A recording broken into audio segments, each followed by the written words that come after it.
buenos días para todas las personas que nos están escuchando el día de hoy. Mi nombre es Camila Guerrero, yo soy residente de Medicina Interna de la Universidad de Antioquia. Hoy tenemos la actividad del gran seminario y lo haremos sobre neumonitis por hipersensibilidad. Mi asesor para esta charla fue el doctor Franco Montúfar. Él es neumólogo e infectólogo de la IPS universitaria y docente de nosotros en el programa de neumología, a quien le agradezco pues, por la orientación. El contenido de la charla es el siguiente. Hablaremos primero de la definición, la epidemiología, luego la fisiopatología, la aproximación diagnóstica, la neumonitis por hipersensibilidad y finalmente algunas pautas de tratamiento. Empezamos entonces con la definición. Tenemos que pues, esta entidad previamente se conocía como alveolitis alérgica extrínseca y se define como una enfermedad pulmonar intersticial inmunomediada secundaria a la inhalación repetida de aerosoles que actúan como antígenos y desencadenan una respuesta aberrante en individuos susceptibles. Me dan un segundo que voy a intentar poner el puntero. Listo. Entonces, para que esta enfermedad se desarrolle en un individuo requiere primero que haya un antígeno. Usualmente estos antígenos vienen de la materia orgánica y están ubicuamente dispersos en la naturaleza, y además requiere que esta persona que la va a inhalar sea susceptible. Posterior a la inhalación de este antígeno pueden ocurrir tres posibilidades. Una, que el sistema inmune que está en el pulmón ni siquiera lo reconozca y entonces este individuo no se sensibilice. La segunda posibilidad es que ocurra una presentación antigénica a los linfocitos y la persona desarrolla anticuerpos tipo IgG o IgE frente a ese antígeno y se sensibilice. Sin embargo, puede que no desarrolle la enfermedad. Esto suele asociarse con un aumento transitorio de los linfocitos en el parénquima pulmonar, pero no necesariamente a enfermedad. Y finalmente, entonces, está aquellos pacientes que van a desarrollar manifestaciones clínicas, que son aquellos que tienen una susceptibilidad genética y desarrollan entonces una respuesta inmune un poco exagerada que se manifiesta como la neumonitis por hipersensibilidad. Entonces, esta entidad hace parte del gran grupo de las enfermedades pulmonares intersticiales difusas. Esas son un grupo amplio y heterogéneo de enfermedades que se clasifican juntas por similitudes en su apariencia clínica, radiológica, fisiológica o patológica, pero que a pesar de esto pueden tener múltiples causas. Hay varias formas de clasificarlas. Unas de ellas pueden ser en las que sabemos cuál es la causa y cuáles no. En las que no sabemos cuál es la causa, entonces pueden ser idiopáticas, y eso es un grupo grande de las EPID, y las otras, entonces, según la etiología, se van a clasificar. Hay otro grupo grande que va a ser secundario a enfermedades autoinmunes. Está otra que es la neumonitis por hipersensibilidad, que entonces va a ser por exposición ambiental. Y en otras causas, entonces, tenemos la neumoconiosis, la exposición a radiación, medicamentos, la linfangioliomiyomatosis, la sarcoidosis, la histocistosis de células de Langerhans y la proteinosis alveolar. Es importante realizar un adecuado diagnóstico diferencial de todo este tipo de PIC porque eso va a impactar mucho en el tipo de tratamiento que se va a dar y en el pronóstico del paciente. Entonces, para introducirnos en una de estos tipos de PIC, que es la neumonitis por hipersensibilidad y de la que vamos a hablar hoy, vamos a tocar ciertos puntos de la epidemiología.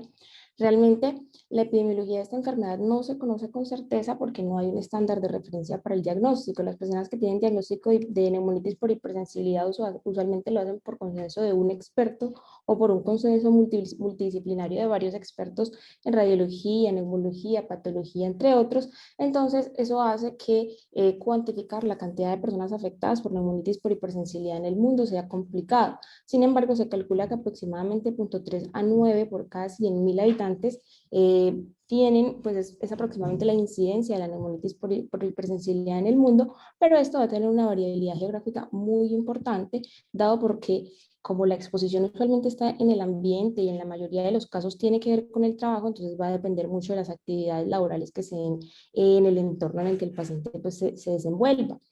Tenemos, por ejemplo, que una corte reciente de India con un poco más de 1.000 pacientes, ellos era una corte de pacientes con EPID y se pusieron a ver qué tipo de EPID y qué porcentaje era cada tipo, y en ese país la neumonitis por hipersensibilidad fue la EPID más frecuente, con un porcentaje de 47.3% de todas las EPID. La mayoría estaba relacionada con la exposición a aires acondicionados. Sin embargo, este número, que es como un poco salido de lo que previamente se conocía, parece ser simplemente algo propio de ese país. Antes se tenían otras series en diferentes partes del mundo, como pueden ver en la diapositiva, en los que se calculaba una incidencia que iba alrededor del 7%.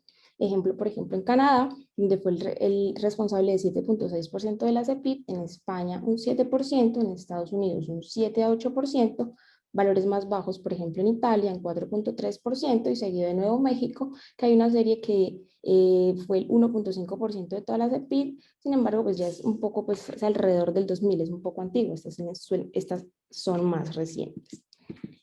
Y claramente también la epidemiología va a variar según la población que yo estudie, ¿cierto? Entonces, si es un paciente, si es un grupo poblacional que tiene alto riesgo de desarrollar neumonitis por hipersensibilidad, como por ejemplo los granjeros, los criadores de aves o las personas que trabajan con hongos, la incidencia de EPIT por neumonitis por hipersensibilidad que yo encuentre en esta población específica, pues entonces va a ser más alta.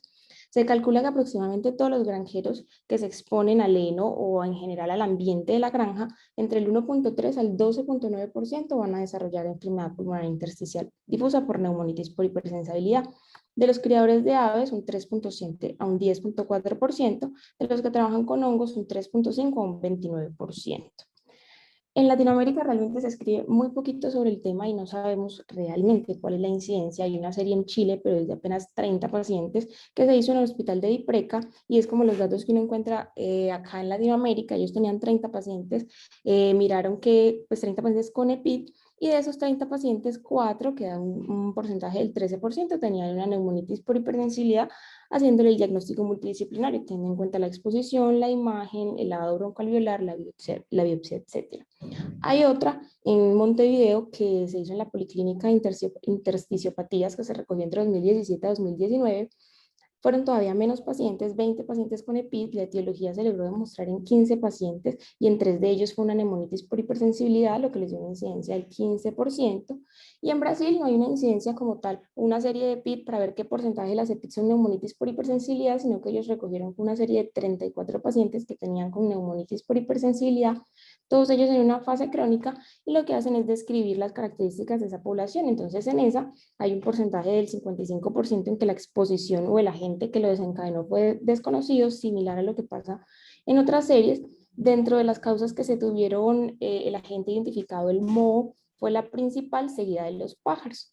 Entonces, hay pocos datos en Latinoamérica, pocos datos en el mundo, difícil de estandarizar porque no hay un estándar de referencia y porque las exposiciones en cada país son diferentes, pero lo que sí se sabe es que tiene más o menos una incidencia similar tanto en hombres como mujeres, que tiene una edad media de diagnóstico alrededor de 65 años, y la principal fase en la que se diagnostica es la crónica.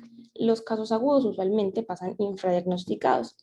Más o menos en la mitad de los pacientes no se va a identificar un factor de exposición, se va a hacer el diagnóstico por los hallazgos de la imagen y la clínica, pero no se va a identificar cuál es el factor que está desencadenando esa respuesta de hipersensibilidad. Y eso es un tema muy difícil porque va a ser un factor de mal pronóstico, porque el paciente claramente se va a seguir exponiendo porque no va a identificar el agente causal de su enfermedad, y eso pues va a favorecer que el curso de la enfermedad sea peor. Adicionalmente, sabemos que es una entidad que está infradiagnosticada. Muchos de los casos quedan como fibrosis pulmonar idiopática, ya sea porque no se hace un adecuado interrogatorio o porque la cantidad de antígenos que pueden producir esta enfermedad son tantas que se hace muy difícil estandarizar la forma de preguntar, o porque simplemente el paciente no tiene una exposición que sea de pronto lo suficientemente fuerte a consideración del clínico, y entonces se deja pasar desapercibida. El tabaquismo, que es un factor de riesgo importante en cuanto al curso, para el desarrollo y para el curso de muchas enfermedades pulmonares, en este caso tiene un factor que es, pues, funciona como un factor protector. Las personas que fuman desarrollan menos frecuentemente neumonitis por hipersensibilidad, eso se ha relacionado que tienen una menor cantidad de macrófagos y linfocitos en el epitelio pulmonar, y entonces se hace menos probable que desarrollen una respuesta de hipersensibilidad. Sin embargo, las personas que fuman y desarrollan y tienen una neumonitis por hipersensibilidad suelen tener un comportamiento más agresivo, porque entonces ya van a tener dos noxas que van a favorecer el desarrollo, pues, o la progresión hacia fibrosis pulmonar. La fisiopatología, entonces, hay dos aspectos fundamentales. Uno es el antígeno, que lo vamos a ver más adelante, ese antígeno cuando entra entonces a las vías respiratorias de las personas, lo que normalmente debería desencadenar es una respuesta de inmunotolerancia, que es lo que vamos a considerar una respuesta normal. Sin embargo, si ese paciente tiene algún tipo de susceptibilidad genética o hay algo en el ambiente que actúe como un segundo hit o un factor promotor, entonces eso va a favorecer de que el paciente progrese y desarrolle la enfermedad. Y puede desarrollar desde una alveolitis, que es un cuadro agudo que se autorresuelve y con la sola supresión del factor exposicional, pues entonces hace que el paciente en general se cure, o puede hacer de que este paciente además esa susceptibilidad genética le explique que no solo desarrolle una alveolitis, sino que progrese, y progrese a una inflamación tipo granulomatosa y hacia la formación de fibrosis pulmonar en el parénquima, que ya entonces sería una entidad de mucho peor pronóstico. Entonces, en cuanto a la fisiopatología, dijimos que habían dos cosas importantes, uno es el antígeno y otro es la susceptibilidad propia del paciente. Vamos a explicar primero qué pasa con la susceptibilidad genética, qué se da en el sistema inmune pulmonar de las personas que desarrollan la neumonitis por hipersensibilidad, y lo primero a tener en cuenta es que todo lo que vamos a hablar se va a estar desarrollando en la vía aérea pequeña, que pues, se corresponde al bronquiolo terminal, al alveolo y al intersticio peribronquiolar. Todo va a ocurrir ahí, y ahí es donde vamos a ver las manifestaciones en la imagen, las manifestaciones de la patología, pues cuando se tomen las muestras, y también va a ser responsable de las manifestaciones clínicas, el compromiso de la vía aérea pequeña. Entonces, lo primero que ocurre es la inhalación del antígeno. Usualmente es un antígeno orgánico, como ya dije al inicio de la presentación, y que debe tener un tamaño pequeño, alrededor de las 2.5 micras, para que alcance el alvéolo. Posterior a eso, entonces, se va a encontrar con un macrófago o con una célula dendrítica, y eso lo que va a hacer es una presentación antigénica a las células CD4 como a las células CD8, los linfocitos. Y eso entonces es el proceso de sensibilización. Si entonces yo tengo la susceptibilidad genética o el segundo HIT, esa sensibilización se va a ver acompañada, puede coger como dos caminos. Uno es que a esas células B que les presentó el antígeno desarrollen una respuesta exagerada de anticuerpos. Esos anticuerpos se produzcan en mucha cantidad y se formen inmunocomplejos. Esos inmunocomplejos se depositan entonces en el epitelio pulmonar y van a ser responsables de que el paciente haga como un cuadro gripal, síntomas muy agudos, un cuadro gripal con fiebre, con malestar general, tos, dificultad para respirar. Hay otro grupo de pacientes en que no se va a dar esto, o sea, esto es lo más relacionado con los cuadros, con la manifestación aguda de la enfermedad. Y los otros pacientes entonces lo que van a hacer es que cuando le presentan el antígeno K a la célula CD4 van a desarrollar una respuesta que es de predominio TH1 y va a estar comandada principalmente por el factor de necrosis tumoral, el interferón gamma y la interleuquina 2. Cuando se activan estas citoquinas, entonces va a haber un ambiente proinflamatorio tipo TH1 y eso lo que va a favorecer es la proliferación de células T que se van a acumular ahí en el intersticio, y además van a producir estas mismas otras citoquinas que van a favorecer la sobrevida del macrófago. Y tanto la sobrevida del macrófago como la proliferación de linfocitos T lo que va a generar es que se va a favorecer un entorno para el desarrollo de un granuloma, que es como la estructura fundamental, pues una de las estructuras fundamentales en la histología cuando se evalúan los pacientes con neumonitis por hipersensibilidad. Y estos pacientes usualmente van a tener un curso de síntomas que va a ser más bien crónico. Va a haber un grupo de ellos que van a progresar a fibrosis pulmonar.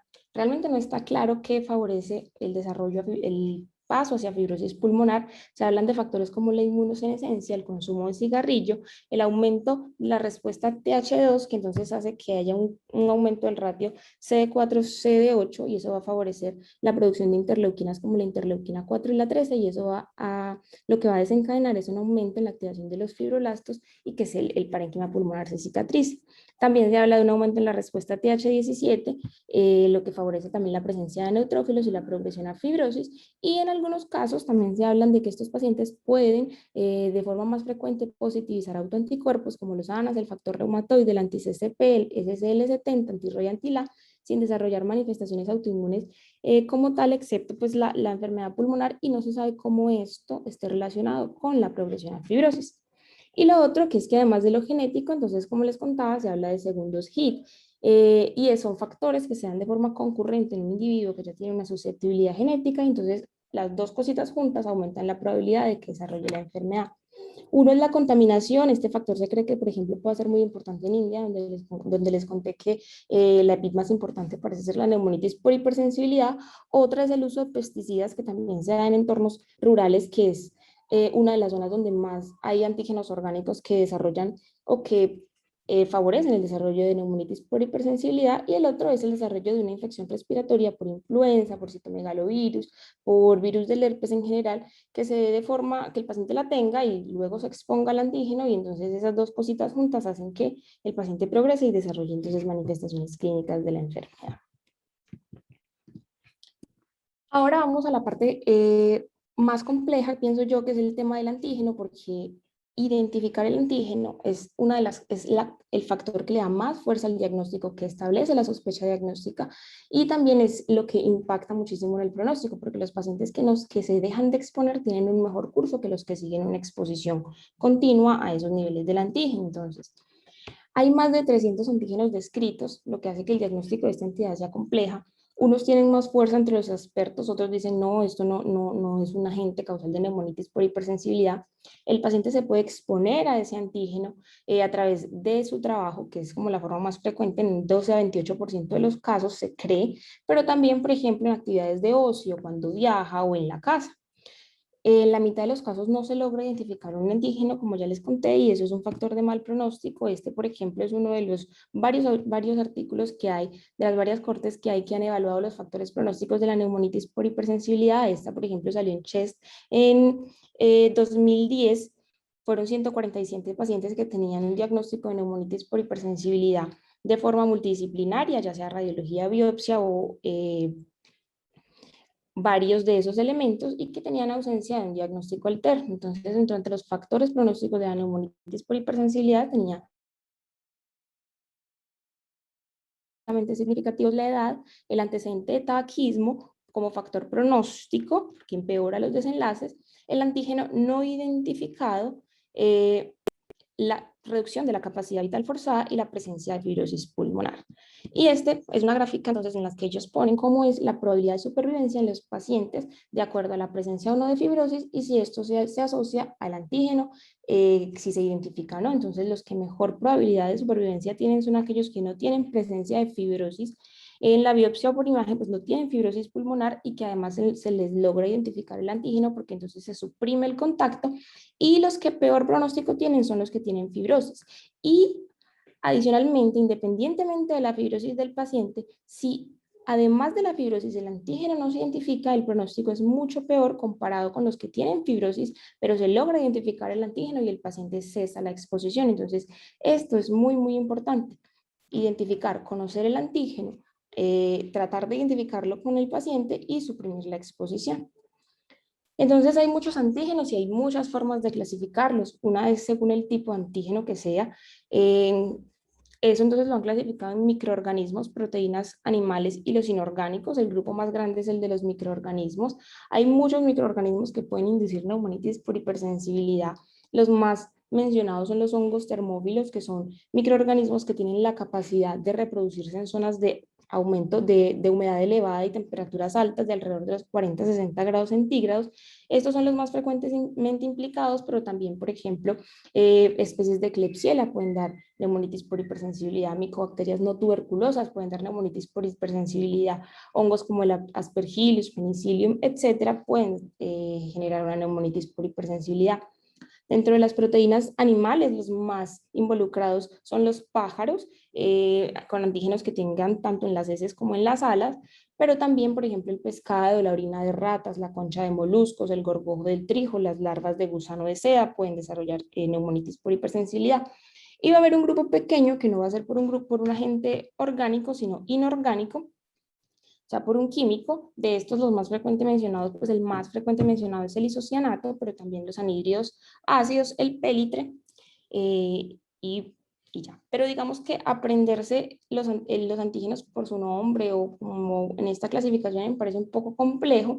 Otra forma que de pronto pueda sistematizar la forma de preguntar o que se nos pueda hacer más fácil de aprenderlo es según el tipo de exposición que tenga el paciente. Entonces, los pacientes que suelen tener riesgos son aquellos que tienen contactos con ambientes que sean húmedos o que tengan altas temperaturas, contactos con aves o contactos con antígenos inorgánicos, principalmente metales, pegantes, pintura y plástico. Entonces, empezando con el primero, humedad o altas temperaturas. Entonces aquí está el clásico pulmón de granjero, que es imposible no mencionarlo porque pues, fue el primer tipo de neumonitis por hipersensibilidad que se describió.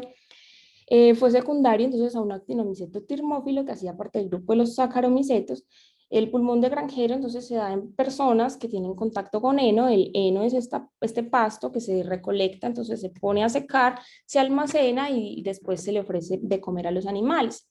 También se puede dar en el ensilaje, que es un método de almacenamiento diferente, entonces se hace con estas hojas que son verdes, se acumulan, se ponen muy juntas entre sí para que se favorezca un metabolismo anaerobio y hace que esto se perdure por mucho más tiempo y que se le pueda ofrecer después de alimento a los animales.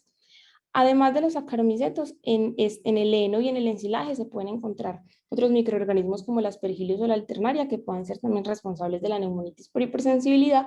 Sin embargo, el tema del pulmón de granjero en Colombia probablemente no tenga mucha importancia clínica porque no existe como esa cultura de almacenar heno para dárselo a los animales. Esto es más que todo en Estados Unidos. Pero lo que sí puede tener importancia aquí es la exposición al bagazo. El bagazo o el pulmón del paciente que trabaja, de la persona que trabaja con caña de azúcar, el bagazo entonces es un elemento que es el remanente fibroso de la caña de azúcar posterior a la extracción de su jugo. Cuando se va a producir azúcar, entonces se recolecta primero esos tubos de caña y los pasan por acá por este molino. Ese molino entonces por acá abajo va a salir el jugo de la caña de azúcar y por el otro lado va a salir ese remanente fibroso que es el que estamos viendo en este lado de la fotografía y ese es el bagazo. El bagazo antes se utilizaba como materia prima para la fabricación de papel, madera prensada, materiales aislantes, fertilizantes, etcétera. Sin embargo, hoy en día el principal uso que tiene es como una biomasa y se utiliza como biomasa, pues como combustible en las calderas pues, que se utilizan en el procesamiento de la producción como tal de azúcar. La producción de azúcar entonces inicia con el jugo de la caña, pero ese jugo de la caña posteriormente va a tener que exponerse a diferentes procedimientos que involucran pues, la producción de calor. Entonces ese calor o ese fuego se hace por medio del bagazo. Que lo ven acá es el bagazo entrando como tal a esa caldera y se utiliza entonces como biomasa para prender las calderas que ya vimos y poder producir, pues poder completar el proceso de producción del azúcar. La persona entonces que se expone, que mete el bagazo a esa zona para que empiece a quemarse y a producir combustible, entonces usualmente, como en el video, no tiene protección y se expone a todas los hongos que están en ese bagazo, que se aumenta entonces la expresión hacia el aire a medida que empiezan a quemarse y es el paciente que tiene principalmente pues más riesgo de desarrollar la bagasosis. Este es importante en Colombia porque solamente en 2020 se produjeron 24.3 millones de toneladas de caña, 2.3 millones de toneladas de azúcar, eso es un país azucarero, y la producción de azúcar es parte importante de la producción del PIB nacional. Por ejemplo, en Valle del Cauca representa el 31.4% del PIB agrícola y en el Cauca 19.7%. Sin embargo, esta es una entidad de la que poco se escribe y no conocemos realmente cómo sea el estado de salud o el impacto que tenga el uso de bagazo como combustible en las calderas de la producción de azúcar en los pacientes que trabajan frecuentemente con ello. Otros agentes etiológicos involucrados en la humedad, entonces son los pacientes que tienen mucho contacto con jardinería e invernadero, que también puede ser importante acá en Antioquia, que hay tantos cultivos de flores, los pacientes que tienen exposición en las fábricas de champiñones, pues de setas, que trabajan con madera, que trabajan con instrumentos musicales que pueden ser un nicho para la producción de actinomycetos termófilos, en la producción de queso, y algo que también puede pasar desapercibido es en la casa de cualquier persona de nosotros que tenga muchos mohos en la pared. Estos mohos en la pared también pueden, pues esos son hongos que pueden ser agentes etiológicos de la neumonitis por hipersensibilidad. Y finalmente, entonces, el grupo de los pacientes que trabajan en la producción o en la fábrica de aires acondicionados, en general humidificadores, que también pueden favorecer la producción de hongos, que tienen contacto con jacuzzi, esto se describió como la neumonitis del verano, por ejemplo, que tienen contactos con saunas. En los salvavidas simplemente también se han descrito casos de neumonitis por hipersensibilidad por el contacto con la humedad, e incluso en los usuarios de CPAP. El CPAP, si no se limpia bien, si no se tienen los cuidados adecuados, puede favorecer el desarrollo de hongos y puede inducir una neumonitis por hipersensibilidad que agrave los síntomas en estos pacientes. El otro grupo grande, entonces, el contacto con aves, el pulmón del criador de las aves, que es el tipo de neumonitis por hipersensibilidad más frecuente en las cohortes que se han descrito, alcanza a ser hasta aproximadamente un 30% de los casos. Es una reacción que se da contra las heces o contra la pluma de las palomas, los periquitos, loros, pavos, cacatúas, pollos, en general cualquier tipo de aves.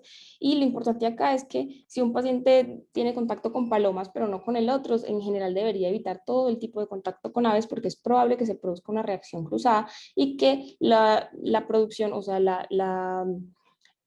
el contacto con cualquier tipo de aves lo predisponga a desarrollar síntomas. Se da desde personas que manejan gallineros y que tienen una alta concentración antigénica hasta los que tienen, por ejemplo, exposición a una baja concentración antigénica, como por ejemplo las almohadas hechas de ganso. Las almohadas y los edredones que se hacen con plumas pues, de aves, así es como una de los subtipos de neumonitis por hipersensibilidad que se viene describiendo, que antes se pensaba que no podía haber como tal pues o no se pensaba que hubiera una relación, pero por ejemplo ya se empieza a aceptar más como un agente etiológico de neumonitis por hipersensibilidad. Antes había más que todo reportes de caso, pero esta es una serie española en las que ellos estuvieron, recogieron datos de 127 pacientes que tenían diagnóstico de neumonitis por hipersensibilidad y que en la historia clínica no se lograba establecer una exposición significativa a aves. Los pacientes deberían tener una historia de uso de edredones o almohadas que estuvieran hechas con plumas de algún tipo de ave, y entonces ellos le midieron dos cosas. Uno, que fue un IgG contra un panel de antígenos aviarios y hongos, pero estos hongos se debían demostrar que también estuvieran en el edredón o en la almohada que el paciente usaran, y la otra opción que tenían era hacer un test de inhalación. De esos 127 pacientes con neumonitis por hipersensibilidad sin exposición significativa a aves, en 33 pacientes se logra considerar que tiene una exposición que puede ser significativa a los antígenos de aves que están en los edredones en las almohadas. Eso fue en los 33 pacientes, en 33% de los casos fue agudas, en el 64% crónica, y ellos hacen una incidencia que les da de 6 a 100.000. Igual este todavía no es un antígeno que está como tal aceptado, se menciona, se reportan casos, pero pues obviamente son estudios observacionales que tienen riesgo de sesgo, que el paciente se pudo haber expuesto a una cantidad de antígenos que simplemente no se haya identificado y no necesariamente que sea pues el uso de los edredones. Además de que, como ya vamos a ver más adelante, el uso de anticuerpos no tiene un rendimiento perfecto con el diagnóstico de la neumonitis por hipersensibilidad, y el test de inhalación no es algo que se acepte todavía en las guías para el diagnóstico de esta entidad. Y finalmente los antígenos orgánicos, que hay dos grupos, unos que son en general que se encuentran en los pacientes que que trabajan en algún tipo de fábrica de metal o que trabajan en algún tipo de situación que involucre la aerosolización de metales. Entonces esta aerosolización de metales los va a sensibilizar y los va a favorecer al desarrollo de una neumonitis por hipersensibilidad. Y el otro grupo que es más grande o se reporta más es el isocianato. El isocianato entonces es un químico que se encuentra principalmente en los pegantes, en las fábricas de pegantes, de pintura, de plástico, la gente que trabaja con eso, aunque este grupo de pacientes si bien pueden desarrollar neumonitis por hipersensibilidad, lo que más se reporta es la presencia de asma y rinitis ocupacional. La presentación clínica, entonces antes había una clasificación de la neumonitis por hipersensibilidad que la dividía en aguda, subaguda y crónica. Digamos que esto se abandonó porque más que todo el término de neumonitis por hipersensibilidad subaguda era muy poco definido y se podía confundir pues con una aguda, con una crónica, no estaban los límites bien establecidos, y porque el tema de aguda o crónica no impactaba como tal en los desenlaces pronósticos del paciente. Eso se abandonó y ahorita se habla de neumonitis por hipersensibilidad sin fibrosis o con presencia de fibrosis en el parénquima pulmonar. Sin embargo, si bien la cantidad o la concentración del antígeno en la que la persona se exponga no es un parámetro que va a determinar de forma perfecta el tipo de enfermedad que la persona desarrolle, sí se ha asociado que los pacientes que se exponen, por ejemplo, durante un corto tiempo a una alta carga antigénica, entonces van a desarrollar usualmente síntomas agudos, que van a estar mediados, como ya dije en la fisiopatología, principalmente por inmunocomplejos. Eso se va a manifestar como una gripa común y corriente que puede pasar desapercibida y no diagnosticarse. También pueden tener síntomas constitucionales o ya menos frecuentemente, muy menos frecuentemente derrame pleural. Mientras que los pacientes que tienen una exposición persistente, pero a baja intensidad durante muchos semanas, meses o años, entonces lo que van a hacer es desarrollar una neumonitis por hipersensibilidad ya con presencia de fibrosis, en la que probablemente ellos no recuerden episodios de exacerbación o de aumento de los síntomas basales y que cuando ya consulten, entonces consulten más como por todos, una disnea de esfuerzo que es progresiva persistente, síntomas constitucionales, hallazgos de hipoxemia como el hipocatismo digital, la presencia de crépitos finos que se puede encontrar hasta en el 90%, y un hallazgo que se denomina el chirrido inspiratorio, que es como una sibilancia, pero que se escucha principalmente en la inspiración por la producción de una bronquiolitis, que como les dije es la zona donde se desarrolla el proceso fisiopatológico de la neumonitis por hipersensibilidad. Entonces, el diagnóstico, como hay muchos antígenos y como no hay un estándar de referencia, suele ser complejo. En la mayoría de los casos va a requerir una evaluación multidisciplinaria y se va a basar en estos elementos que podemos ver acá en la diapositiva. Si usáramos como una pirámide, entonces de abajo hacia arriba vamos a ver lo más importante. Lo más importante suele ser la exposición, identificar un agente, un antígeno que se sepa claramente que da neumonitis por hipersensibilidad. Esto tiene un OR de 38, o sea, favorece, o sea, cuando se han evaluado diferentes puntajes para la predicción clínica, neumonitis por hipersensibilidad, la exposición es de los factores que más le da puntos o que más debería fortalecer la sospecha diagnóstica para aumentar el resto de exámenes en un paciente que consulte pues al hospital o la consulta externa. Adicionalmente, la clínica compatible y unas imágenes típicas en un TACAR, que es usualmente las dos cosas con las que uno parte: la historia clínica y la imagen de la tomografía. Ya si ahí no se logra establecer un diagnóstico, entonces se van a tener otras ayudas que no se van a hacer en todos los casos, como el uso del lavado broncoalveolar y la biopsia. Entonces, como les contaba, cuando se han evaluado los factores de predicción clínica como para hacer un diagnóstico de neumonitis por hipersensibilidad que sea no invasivo, dentro de los elementos identificados, la exposición a un antígeno potencial es lo que más da fuerza. Esta, por ejemplo, fue una cohorte de pues un estudio de casos y controles en los que habían 116 pacientes con neumonitis por hipersensibilidad y 284 controles. Ellos en esto hacen una cohorte, principalmente pues un proceso de derivación, y sacan estos factores y los validan en una cohorte de 261 pacientes y obtienen un buen rendimiento cuando cumplían más de 5 puntos. Entonces, los pacientes que tengan, pero pues o sea, realmente lo importante de esta tabla es ver que la exposición potencial al antígeno es uno de los factores que más aumenta la sospecha diagnóstica. Pueden haber otras cosas como que el paciente tenga síntomas relacionados con la exposición que se den de 4 a 8 horas, también que tenga anticuerpos, los crépitos inspiratorios al examen físico, los pacientes que tengan episodios recurrentes o pérdida de peso, pero lo que más impacta es la exposición a un antígeno potencial con un OR de 38. Entonces, ¿cómo se debería interrogar con el antígeno? Como ya les conté, las guías recomiendan que uno ojalá tuviera un cuestionario que esté adaptado a la epidemiología local y lo hiciera en todos los pacientes con EPID, porque más o menos es la EPID que está en orden de frecuencia en el lugar número 3 o 4, pero hasta ahora no hay ninguno que esté validado y entonces realmente ahí lo único que tenemos es la historia clínica y lo que alcancemos a recordar, y tratar siempre de interrogar no solamente exposiciones ocupacionales, sino en el hogar, en ocio, en viajes, etcétera. Otra forma que de pronto nos pudiera como aumentar la confianza en que esa exposición que yo creo realmente es importante en el individuo, entonces es el estudio de anticuerpos. Anticuerpos contra el antígeno específico que estamos estudiando, ya sea una A, B, L, no, los anticuerpos, los actinomicetos termófilos, etc. Sin embargo, este estudio tiene la dificultad de que no hay una técnica estandarizada para hacerla en todas partes. El ELISA se ha visto que puede tener un mejor rendimiento, sin embargo no es perfecto. Los puntos de corte tampoco están validados para todas las partes. no siempre está disponible acá en Medellín. Hablaba con un profe de alergología, me dice que en general ellos sí pueden pedirlos y se mandan a laboratorios de referencia, pero no están ampliamente disponibles. Los estudios que validan el uso de este tipo de anticuerpos en general son estudios de baja calidad, que tienen pocos pacientes, son estudios de casos y controles, que son retrospectivos y que son pacientes con alta probabilidad pretest de la enfermedad. Y eso realmente no es la realidad a la que nos vamos a exponer cuando, pues, porque si un paciente cría aves y llega con una tomografía clásica de neumonitis por hipersensibilidad, ese es el paciente, ese no es el paciente que presenta problemas para el diagnóstico, sino en el paciente que tiene una exposición que no es tan frecuente, que al clínico le quedan la duda si es realmente importante y puede ser la causa de la enfermedad.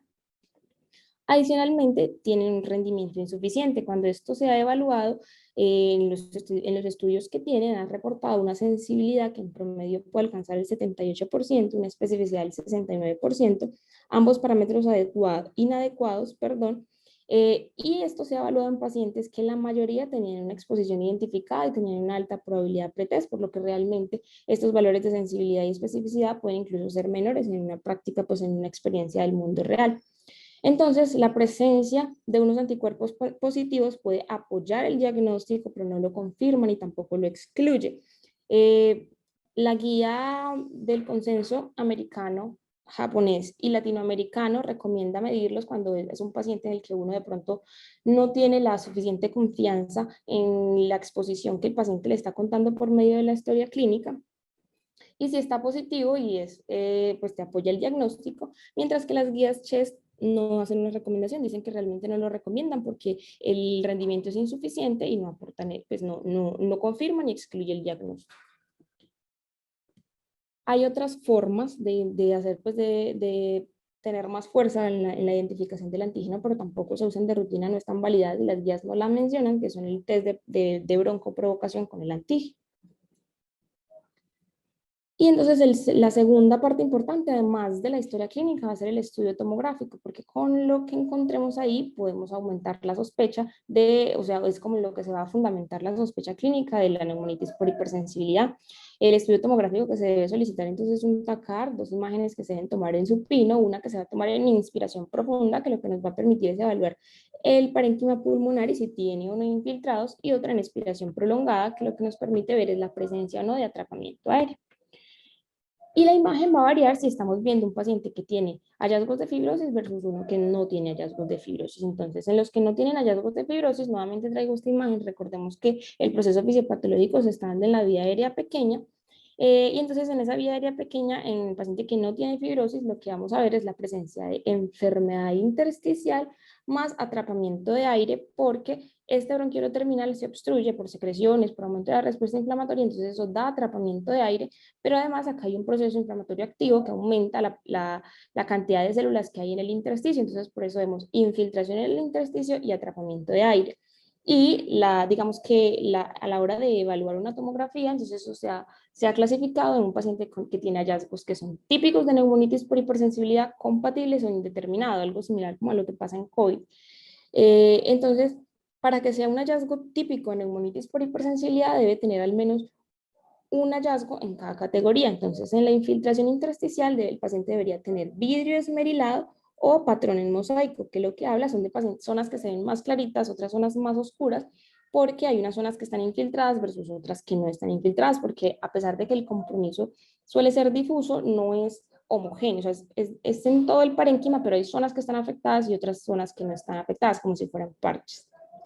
Y lo otro es que vamos a ver enfermedad de la pequeña vía aérea.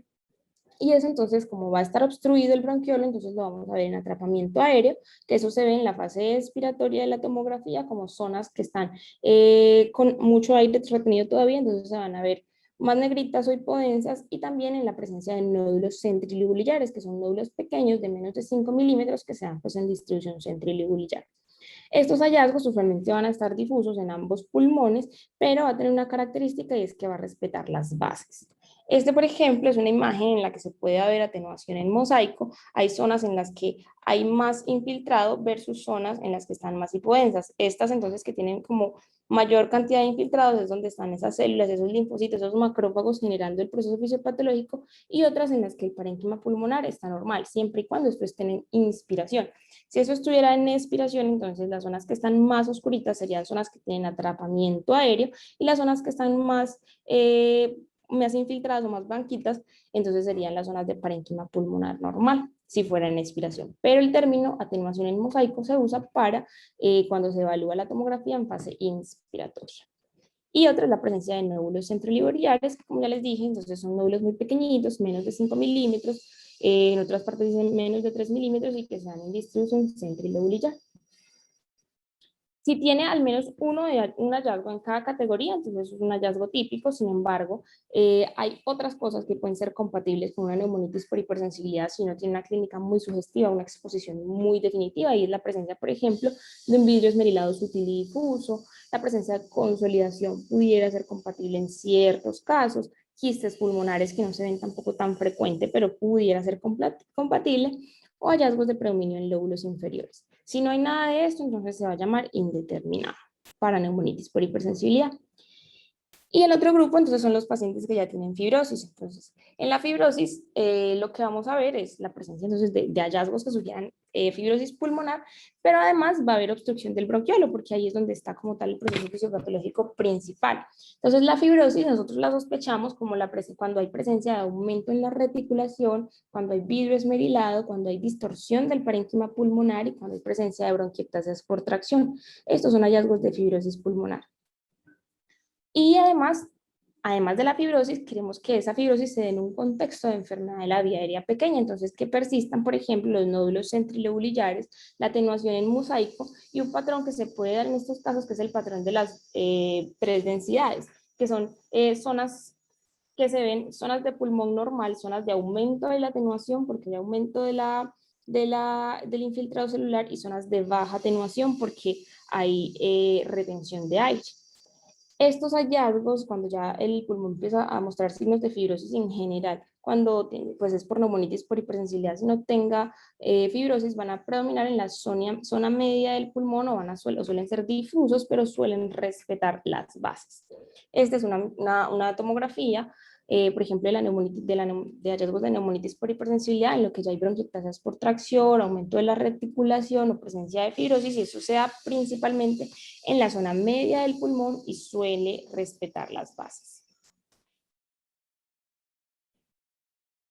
Este es el patrón entonces de las 3 densidades, que realmente se habla de que es muy poco frecuente, pero que cuando se encuentra es muy específico de neumonitis por hipersensibilidad. Entonces se pueden ver la presencia de 3 densidades distintas.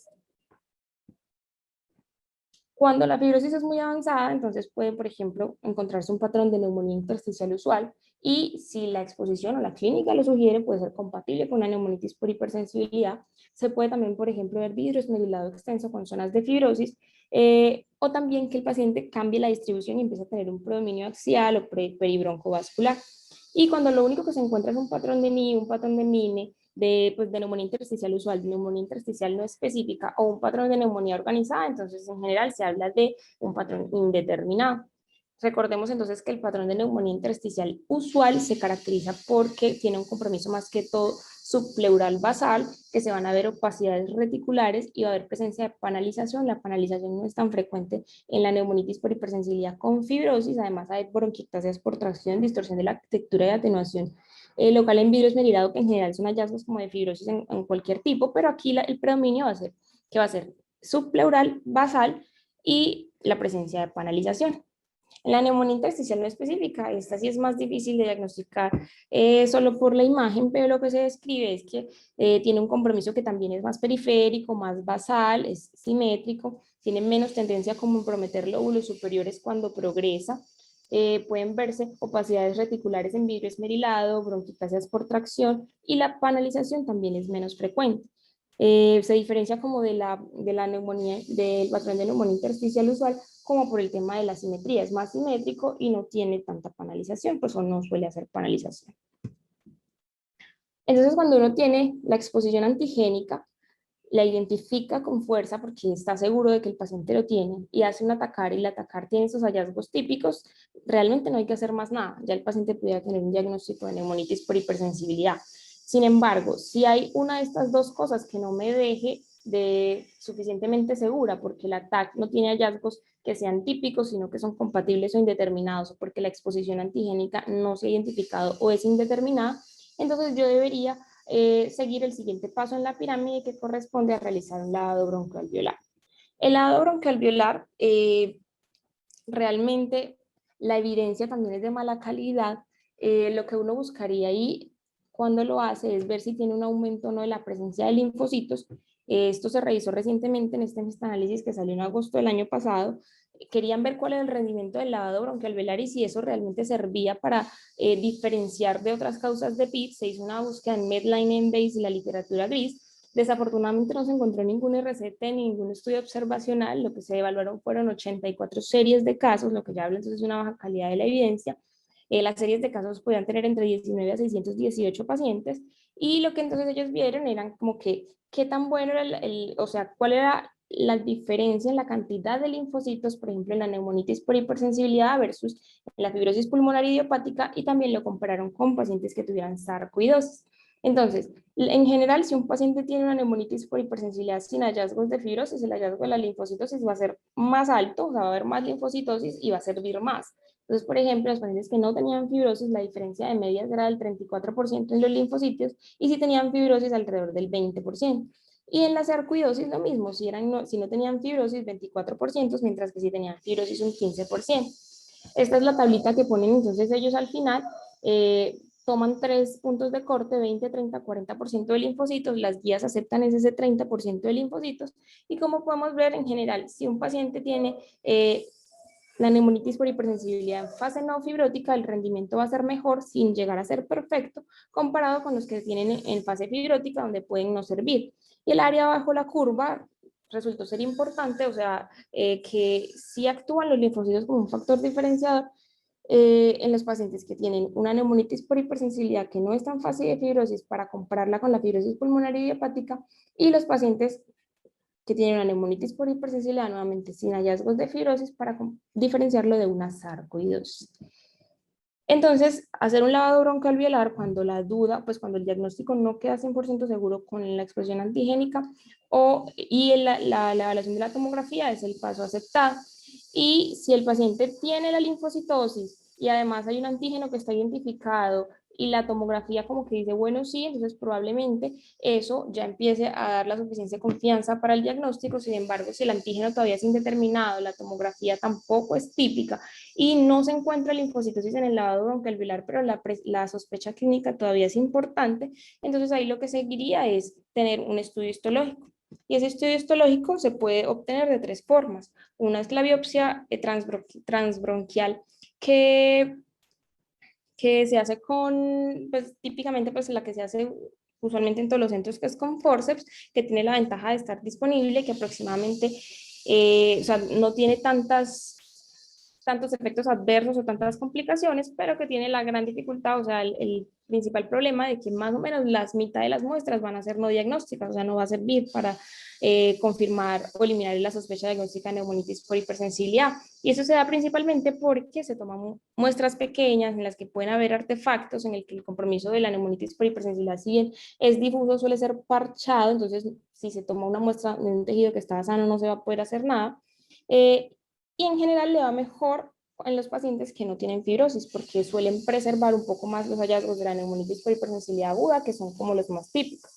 La otra forma es hacerlo por una criobiopsia pulmonar bronquial. Eso desafortunadamente no se encuentra disponible en nuestro medio.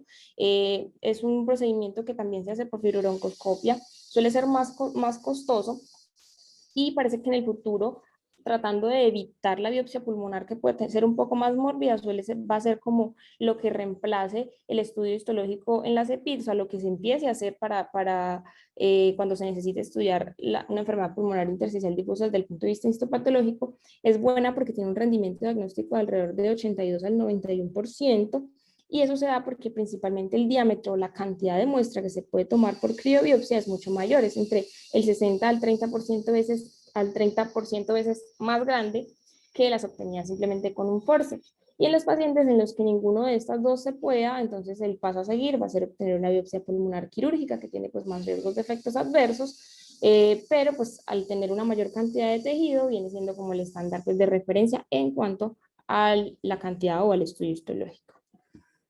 Lo que se va a ver entonces en la histología va a ser la presencia, como es, nuevamente es una enfermedad de la vía aérea pequeña, va a ser la presencia de neumonía intersticial bronquiolocéntrica, pero con un infiltrado que va a ser polimórfico, pero de predominio linfocitario. Y además va a haber evidencia de bronquiolitis celular crónica. Otra cosa que también está presente, entonces, que se explicó en la fisiopatología, es la presencia de granulomas. Usualmente los granulomas en esta entidad suelen ser granulomas pequeños y granulomas como mal formados o pobremente formados, y pueden verse también cuerpos de Schaumann, que es como una célula multinucleada, un macrófago gigante multinucleado con presencia de inclusiones. Y lo más importante, o sea, la idea es que tengan estos tres criterios: la neumonía intersticial bronquiolocéntrica, la bronquiolitis crónica celular y la inflamación granulomatosa, pero que también hayan ausencia de características que sugieran que otra etiología es más probable, como por ejemplo la presencia de granulomas que estén muy bien formados. Eso no es característico de la neumonitis por hipersensibilidad y debería sugerir otro diagnóstico diferencial como la sarcoidosis, los pacientes que tengan inmunodeficiencia común variable o en general infecciones que den una inflamación granulomatosa. Lo otro es que si bien el linfocito es el que predomina, en los estudios histológicos, cuando hay exceso de linfocitos, hay agregados linfoides, hay hiperplasia folicular, presencia de células de centros germinales, perdón, eso también debería hacer sospechar otra causa, principalmente las enfermedades del tejido conectivo. Aunque el linfocito predomina, no suele ser en tantas cantidades. En la fase fibrótica, entonces, la idea es que la neumonitis por hipersensibilidad, para que sea una histología que nos deje como completamente seguros de que lo es, debería entonces preservar los hallazgos de la neumonitis por hipersensibilidad aguda, o sea, la presencia de granulomas laxos, fibrosis, inflamación peribronquial y cuerpos de Schaumann, pero entonces ya lo que va a haber de diferente es que va a haber fibrosis en esa zona.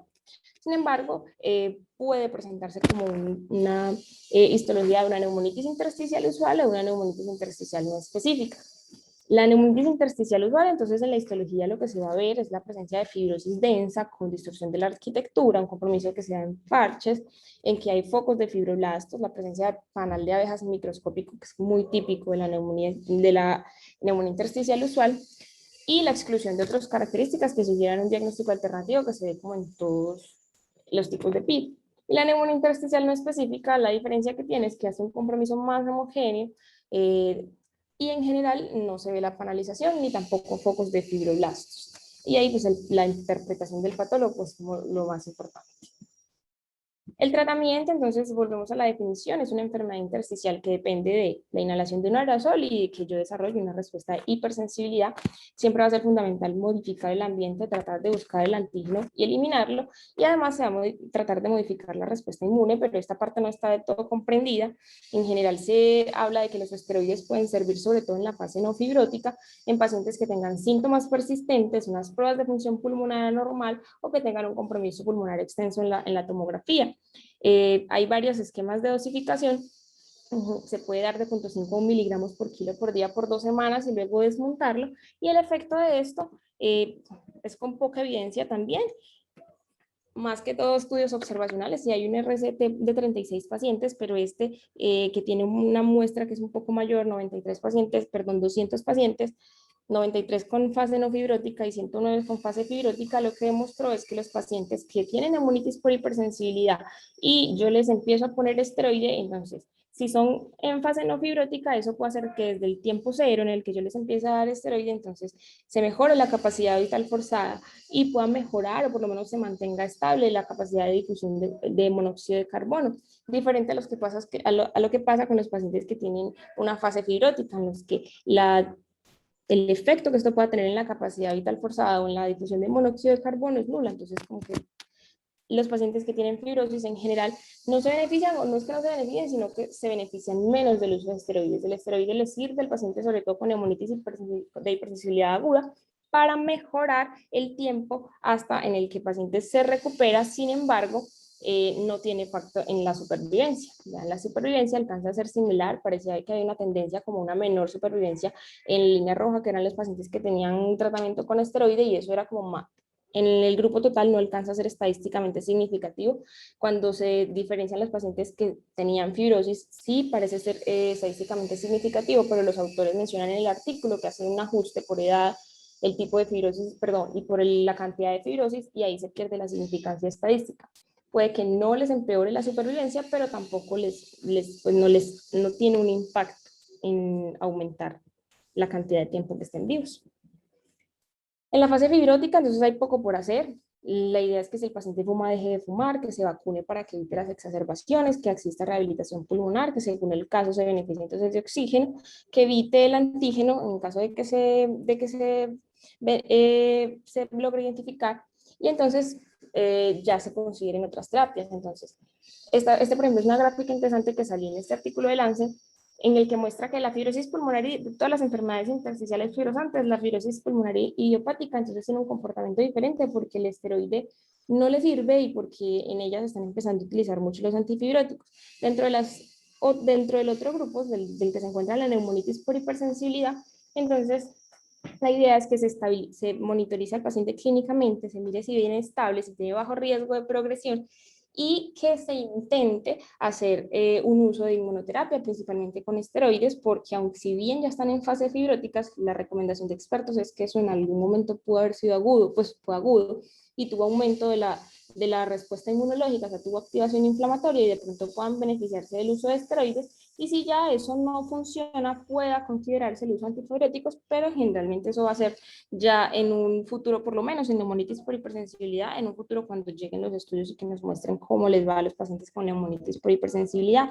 Entonces, el uso de prednisolona es recomendación de expertos. Dicen que si uno hace un lavado broncoalveolar o una histología y hay características de inflamación activa, como por ejemplo en los linfocitos mayores del 20%, evidencia histológica de granulomas, de neumonía intersticial, y lo que se ve en la biopsia no solamente fibrosis, si el paciente puede beneficiarse de prednisolona, pudiera hacerse un ensayo con una dosis similar a la de los pacientes que tienen una enfermedad aguda por 4 a 8 semanas, en 3 meses evaluarlo con pruebas de función pulmonar con síntomas de TACAR. Si el paciente mejora, la idea es hacer un desmonte progresivo hasta 10 a 15 miligramos día. Si no hay mejoría, con todavía muy poca, o sea, mucha menos evidencia, entonces se pudiera adicionar un segundo inmunosupresor, ASA o micofenolato. Tienen estudios, pero un estudio muy chiquito, 50 pacientes en el grupo de micofenolato, 20 pacientes en el grupo de ASA, y lo que han demostrado es que mejora la capacidad pulmonar total, pero nada de desenlaces duros. Y si ya esto no mejora, según el tipo de paciente, considerar el trasplante pulmonar. Esto se evalúa, si le funciona así, si no le funciona, entonces se retira, porque pues los efectos adversos van a ser peores. Los antifibróticos, realmente todavía no hay evidencia en neumonitis por hipersensibilidad. Hay 2 estudios muy pequeñitos que han mostrado que puede tener algún impacto. Sin embargo, los estudios de antifibróticos en neumonitis por hipersensibilidad realmente vienen en curso. Buscando pues en clinical trials, hay 2 estudios que vienen en curso, 2 estudios aleatorizados, de cada uno con 40 pacientes. Hay uno que ya terminó reclutamiento pues o manejo de datos, que fue en junio 30 del año pasado, y otro que se espera que se cumpla en 2021, y con esos resultados entonces empiece a ver si esos antifibróticos tienen o no un papel en los pacientes con neumonitis por hipersensibilidad. Entonces, ya como para concluir, la idea es que esta enfermedad parte de una construcción diagnóstica en la que es muy importante un interrogatorio completo y dirigido, que se deben abarcar las posibles exposiciones que el paciente tenga en la casa, en el trabajo, en los pasatiempos, que hay que tener en cuenta la interpretación del atacar y si cuáles son los hallazgos de un patrón imagenológico fibrótico o no fibrótico, que el lavado broncoalveolar apoya la sospecha clínica cuando es mayor del 30%, sin embargo, pues no se encuentra en todos los casos, y eso sirve más que todo en casos en que no haya fibrosis, que el diagnóstico va a ser multidisciplinario, que se debe evitar siempre la exposición antigénica e individualizar la terapia con esteroides, que si uno no encuentra el diagnóstico, pero la clínica es muy sugestiva, no le quite el diagnóstico y lo siga manejando como una neumonitis por hipersensibilidad, y que el tema de los antifibróticos todavía no está definido y que los estudios que vienen en curso van a ver cuál es el impacto que esto tenga en esta entidad. Ya, muchas gracias.